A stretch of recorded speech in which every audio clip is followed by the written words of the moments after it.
14 de abril de 2026, estamos no 5º ano e no dia 50 desde o início da invasão em larga escala.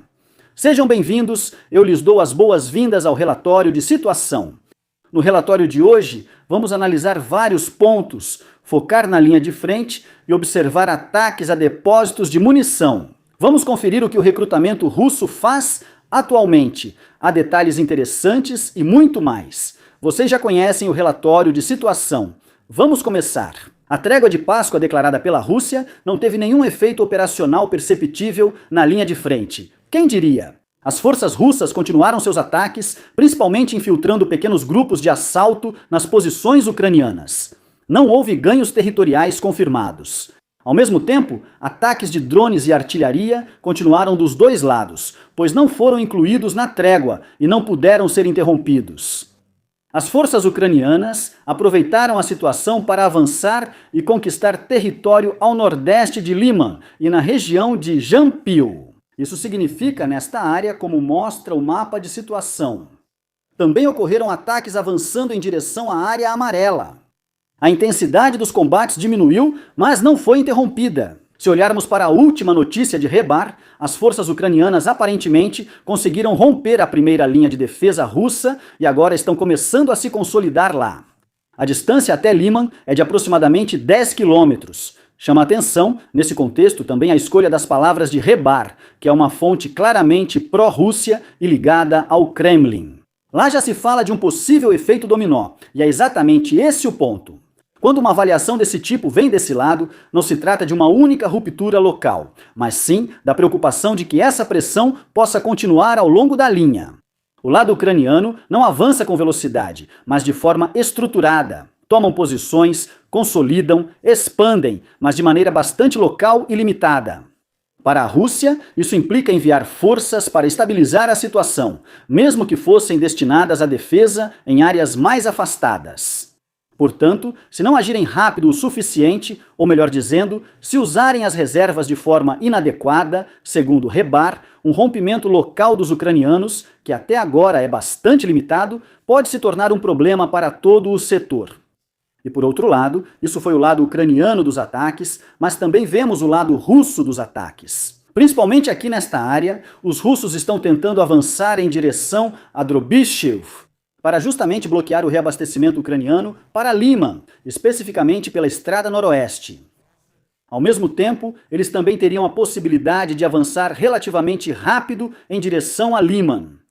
Por outro lado, vemos aqui combates em direção a Torsk, que também seguem em direção a Liman pela estrada. Mas principalmente, ou seja, aqui na estrada há combates, mas a maioria dos ataques acontece um pouco mais ao norte dela. Nesta área, que é uma região um pouco mais elevada, há algumas colinas pelas quais os russos estão tentando atacar agora. Tomar essas colinas serve primeiro para obter uma boa visão geral e uma posição de fogo mais elevada em Liman, além de conseguir o controle sobre a estrada, que fica praticamente ao lado e depende muito das posições nos morros. Atualmente, essas posições ainda estão sob controle ucraniano e talvez continuem sob controle ucraniano. Não sabemos como as coisas vão evoluir aqui. Até agora, a situação parece neutra ou moderada. Nos últimos dias, aumentaram os indícios de que, apenas um pouco mais adiante, você pode ver aqui, esse era o trecho. E agora vamos descer um pouco mais em direção ao lado leste de Sloviansk ou ao nordeste de Kramatorsk. Essa região tem ainda outro nome. Na verdade, estamos falando da aglomeração de Kramatorsk, ou seja, as cidades vizinhas que pertencem a Kramatorsk, que podemos ver claramente aqui. E aqui, a Rússia tenta identificar o novo foco da atual ofensiva de primavera ou verão. A maioria dos ataques ocorre atualmente nesta área aqui. Ainda vemos ataques em outros trechos da frente, por exemplo em Pokrovsk, e mais tarde no relatório de situação vamos analisar alguns deles, mas aqui os indícios aumentam de que este realmente será o próximo grande teatro de operações. Faz sentido também, quero dizer. Pokrovsk já foi tomada pelos russos, restam poucas grandes cidades ucranianas no Donbass. Mas aqui Kramatorsk, Sloviansk, ou seja, esta linha, estas são duas das últimas grandes cidades aqui. E é claro que temos que dizer que os russos também querem conquistá-las. Ou seja, faz sentido, também nesse aspecto, tanto do lado político quanto do lado militar. Faz sentido continuar pressionando nesta área, lançar várias ofensivas, ou melhor dizendo, concentrar as forças. Por outro lado, essa também é uma área bastante bem monitorada pelos ucranianos. E fontes ucranianas agora relatam o deslocamento de forças adicionais para esse setor, assim como um aumento na intensidade de ataques aéreos e de drones. Paralelamente, do lado ucraniano, o comandante responsável por essa área e também pelo corpo correspondente foi substituído, uma medida que geralmente só acontece quando se espera uma fase de maior pressão. Nesse caso, um comandante um pouco, digamos, menos experiente é substituído por alguém que já demonstrou grande competência no passado. O que está se desenhando atualmente corresponde ao conhecido método russo, ou seja, primeiro uma pressão direta vinda do leste, e isso em todos os setores. Você pode ver isso aqui no mapa de situação. Eu marquei aqui quais unidades estão segurando quais posições. Então, vemos aqui nesta área, tudo abaixo desta linha, por exemplo, da 30ª Brigada Mecanizada de Fuzileiros Ucraniana. Tudo entre esta linha e esta aqui é mantido pela 10ª Brigada de Caçadores de Montanha e assim por diante, algo autoexplicativo. Aqui também estão as unidades russas. Assim, eles sempre sabem qual unidade é responsável por combates em cada área. Aliás, tudo isso já é público. Não fui eu que descobri isso sozinho através do meu trabalho de OSINT e pesquisa. Tudo isso já foi publicado. E eu só divulgo posições ucranianas, se é que divulgo, de forma bem imprecisa e apenas quando eles mesmos já publicaram antes. Ou seja, totalmente de acordo com a OPSEC. E como podemos ver, os russos atacam pelo leste, aumentam a pressão, enquanto ao mesmo tempo tentam contornar a cidade por outros eixos, ou seja, como já acontece há anos.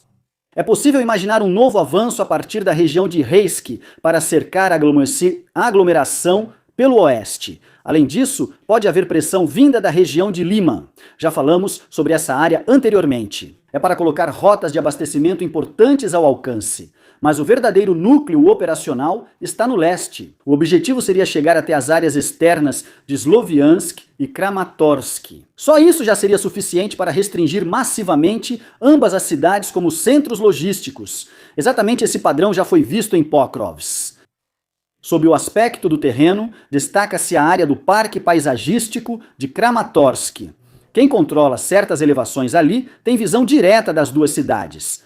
É bastante provável, portanto, que exatamente essa área se torne o foco de um ataque.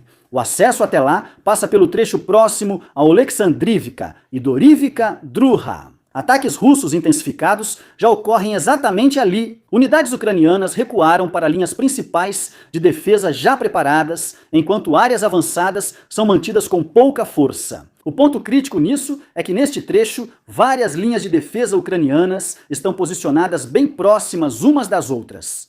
Se essas forem rompidas, quase não haverá mais áreas de retardamento até as elevações ao norte de Kramatorsk. Então, toda a situação não é, bem como posso dizer, uma ofensiva confirmada, mas sim parte da ofensiva geral em andamento que eles anunciaram para a primavera e o verão. Isso significa que se algum dia vermos na Wikipédia ou em outros sites no futuro que houve uma ofensiva aqui, então já podemos delimitar melhor, porque normalmente é assim. Ofensivas e ataques só podem ser datados com precisão muito tempo depois, geralmente alguns anos depois, quando começaram e quando terminaram. Mas os preparativos e movimentos se encaixam exatamente nesse cenário que já vemos há anos. E se olharmos isso de novo no mapa, vemos aqui que esta é, no fim das contas, a direção do ataque, a principal direção do ataque a partir do leste. É aqui que os russos tentam exercer a maior pressão. Ao mesmo tempo estão tentando contornar aqui por cima, através de Liman, então poderiam avançar nessa direção. E também poderiam avançar daqui de baixo, ou seja, a partir de Bashmut em direção ao noroeste, por essa estrada para chegar justamente à periferia de Sloviansk. E ao mesmo tempo, aumentar a pressão aqui para forçar as unidades ucranianas, sim, a uma tentativa de cerco.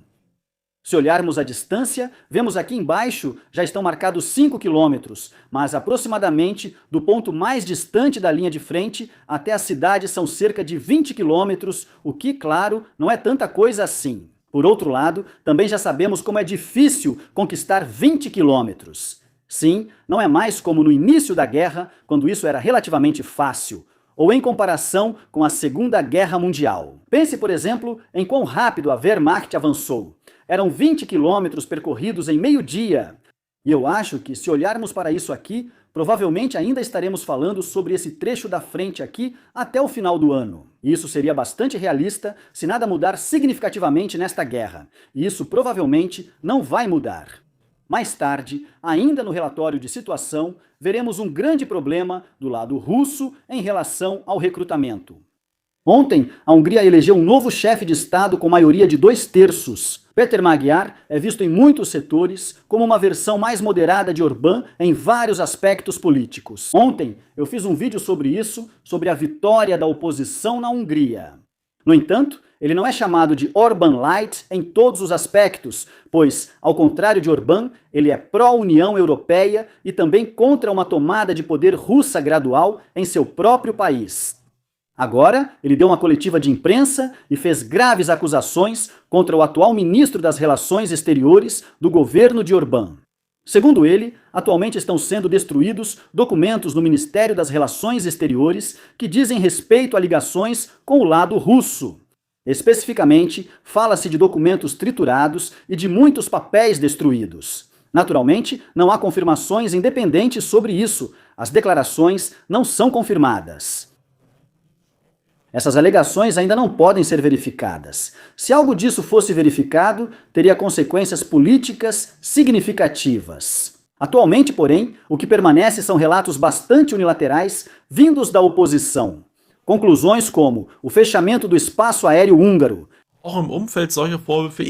Mas isso é uma questão política e jurídica de um calibre totalmente diferente e, no momento, não é previsível. Mas isso mostra claramente o seu rumo. Prometeu durante a campanha punir aqueles que prejudicaram o país, e prejudicar o país, nesse caso, também significa permitir que a Rússia conquistasse cada vez mais poder no aparelho estatal. Os russos também não querem parabenizá-lo pela vitória eleitoral, pois agora seriam, entre aspas, um país hostil. Um pedido: se ainda não for inscrito, inscreva-se gratuitamente no canal.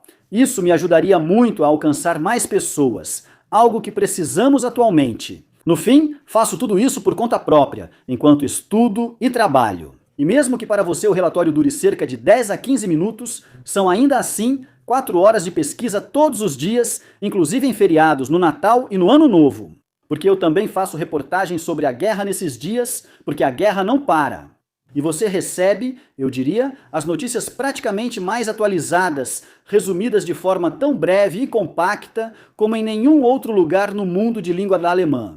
Então, se você quiser me dar uma força, fique à vontade para se inscrever gratuitamente ou tornar-se membro do canal, assim como cerca de outras 320 pessoas já fizeram. Já que falamos de números, dados recentes mostram que o recrutamento russo ainda enfrenta dificuldades. No primeiro trimestre de 2026, cerca de 20% devem estar sob fogo.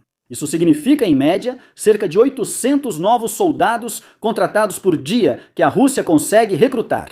Parece muito, agora 800 soldados por dia realmente é muito, sem dúvida, porque eles se alistam mais ou menos voluntariamente, eles não são convocados todos os dias. Mas há algo que pesa mais, que são as perdas que se contrapõem a isso, e dependendo da fonte, elas são ainda maiores. Se mais pessoal é perdido do que chega, surge inevitavelmente uma pressão sobre a estrutura das tropas. E isso não é um efeito de curto prazo, mas sim um problema estrutural. A Rússia pode compensar as perdas enquanto houver reposição suficiente de pessoal. Se esse fornecimento cair muito, afeta diretamente a rotação, o reabastecimento e a resistência das unidades. E isso parece estar ocorrendo agora. Isso, apesar de os pagamentos de bônus estarem novamente em um nível recorde. Isso significa que mesmo que os russos paguem ainda mais do que já estão prometendo, isso não vai necessariamente atrair mais voluntários. 1,5 milhão de rublos é um valor significativo, atualmente prometido como pagamento único. Vamos ver até quando isso continua. Normalmente isso diminui, a menos que mobilizem de novo, o que é muito impopular na Rússia e querem evitar ao máximo. Imagine! Putin está travando essa guerra há mais de 4 anos. Já estamos no 5º ano de guerra. E não há nenhum progresso. O Donbass não foi conquistado. o governo ucraniano ainda é o mesmo. A Rússia não alcançou nenhum objetivo de guerra, nem mesmo destruir o exército ucraniano. Isso mostra que, além das perdas, eles só controlam cerca de 20% do território ucraniano ocupado, enquanto a OTAN ganhou 2 novos membros. E os russos percebem que as perdas são altas. Eles não são burros. Quero dizer, há 3 anos diziam que 1 em cada 5 russos conhecia pessoalmente alguém que morreu na operação especial, ou seja, nessa guerra. Ou seja, caiu no linguajar militar antes que reclamem nos comentários. Isso foi há alguns anos, quando as perdas ainda eram abaixo de 1 milhão. Agora deve ser mais. As pessoas notam isso. Quando percebem que a inflação aumenta e a economia para de funcionar, exceto, claro, a economia de guerra, e tudo encarece, inclusive os alimentos básicos. E eles percebem tudo isso. O salário geralmente continua baixo, em torno de 800 euros em média na Rússia. Quando um Putin diz que a guerra vai bem e o Ministério das Relações Exteriores afirma que está perfeita, o Ministério da Defesa também diz que quase não há perdas, que tudo está indo bem. Os ucranianos provavelmente já terão sido derrotados amanhã. E então eles veem que as perdas estão cada vez maiores e os pagamentos de bônus aumentam, por algum motivo. E quando alguém chega e diz: aliás, talvez a gente precise mobilizar mais 300 ou 500 mil homens, aí o clima já fica bem para baixo. Porque afinal, por que seria necessário mobilizar de novo se tudo está indo bem? Por que alguém iria querer mobilizar se, de qualquer forma, muitas coisas já estão ficando mais caras e assim por diante? Quero dizer, as pessoas muitas vezes são um pouco ingênuas, mas pessoas ingênuas existem em qualquer país, mas até eles vão entender isso mais cedo ou mais tarde. Isso é ruim para o Kremlin, pois seu maior perigo não está na linha de frente, mas dentro do próprio país. Forças ucranianas atacaram a área de preparação da 37ª Brigada de Fuzileiros Motorizados russa com drones kamikaze. Imagens de um soldado russo que confirmou o acerto mostram um acampamento destruído. Aos poucos, também começo a entender por que eles, do lado do Kremlin, estão tão determinados a acabar completamente com o Telegram e fazer com que só usem o serviço de mídia social controlado pelo Estado, o Max. Atualmente, as forças russas estão tentando retomar suas atividades ofensivas em vários eixos, inclusive aqui em Stepanhirsk, ao longo do Dnipro, assim como na região de Mala-Tokmatka-Orishiv. Os russos têm um grande problema que os ucranianos também enfrentaram até reorganizarem suas subunidades há cerca de 1 ano. Falta a ligação entre esses ataques. Atualmente, os 2 avanços ocorrem em paralelo, mas não estão coordenados. Em vez de operações conjuntas, vemos grupos isolados de infantaria atacando de forma independente. Isso gera pressão, mas não permite conquistar território de forma sustentável, especialmente na região de Stepanhirsk ou Mala-Tokmatka. Lá, há combates, às vezes intensos, mas sem avanço. Unidades russas entram, ficam presas, perdem ritmo e muitas vezes precisam recuar ou são destruídas. Ao mesmo tempo, o lado ucraniano mantém a iniciativa no nível tático. Contra-ataques, ataques de flanco e constantes interrupções dos movimentos russos impedem que qualquer avanço estável se desenvolva em algum lugar. Isso também pode ser visto claramente entre os 2 setores. Os russos tentam passar do setor 1 para o setor 2, para apoiar o ataque do grupo de exército no segundo setor. Esse grupo precisa de apoio, pois caso contrário, teria que atacar uma fortaleza completamente sozinho e de uma única direção. O ataque pelo flanco é, portanto, inevitável, mas está sendo dificultado por unidades ucranianas no primeiro setor, que assim impedem qualquer tentativa russa de aliviar a pressão. O resultado é um quadro bastante claro: muitos ataques, mas nenhum foco comum. E é exatamente isso que faz com que a ofensiva se desgaste, em vez de conseguir avançar em algum ponto. Zelensky relatou um desenvolvimento notável. Pela primeira vez, uma posição russa teria sido totalmente tomada apenas com sistemas não tripulados, sem participação direta da infantaria tradicional. Teriam sido usados sistemas robóticos terrestres junto com drones. Esses sistemas teriam avançado até a posição, fazendo com que os soldados russos presentes se rendessem. Segundo relatos, a operação ocorreu sem perdas do próprio lado. Se isso for verdade, o ponto principal não é a posição em si, mas a maneira como ela foi tomada. Até agora, drones e robôs eram principalmente meios de apoio, reconhecimento, direcionamento de fogo, ataques pontuais. Aqui teria sido, pela primeira vez, uma operação de assalto completa, na qual o ser humano foi substituído por máquinas no contato direto. Isso indica que sistemas não tripulados estão deixando de ser apoio para se tornarem meios autônomos de combate. Vamos ver como isso vai se desenvolver. Fico me perguntando quando veremos combates realizados apenas entre robôs. Friedrich Merz encontrou Zelensky em Berlim e afirmou que o apoio militar à Ucrânia precisa ser acelerado. Refere-se à liberação de um grande pacote financeiro da UE, antes bloqueado. Merz pede liberação rápida dos recursos para garantir a defesa ucraniana no longo prazo.